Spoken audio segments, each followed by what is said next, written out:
kanina may dumaan na foreigner dito sa gate, couple, ta's may anak sila, umiiyak. Yung tantrum na iyak, yung alam mo yung sakit sa tenga, as 'pag may nakita ka. Alam mo may napansin ako, hirap na hirap yung mga millennial generations ngayon 'no, sa pagpapalaki ng mga anak nila.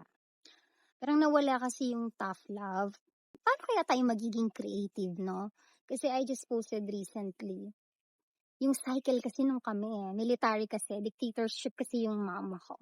So, militar ang sistema. So, grabe yung disiplina namin. Pero at the same time, it caused me anxiety. Okay, kaya anxious ngayon ang mga millennial. Yung mga wounds nila, sugatan siya, oo. Hindi pa nag-heal. So, ngayon, pinapasa nila sa mga next generation. Kasi, pagdaan nila, hindi ako tumingin. Pero nung nakalampas na sila, nakita ko, oh, nagtaas ng boses yung nanay. Foreign na yan hindi lang yan Pinoy Tas nasa likod yung bata, so nasa likod siya, pinapagalitan siya.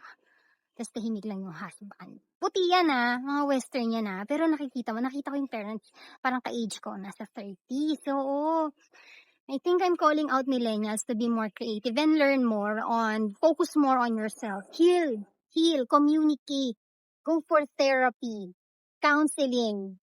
Hindi yung mga wounds ninyo, nire-reflect back niyo siya, pinapasa niyo without unawareness yan pinapasa niyo sa next generation.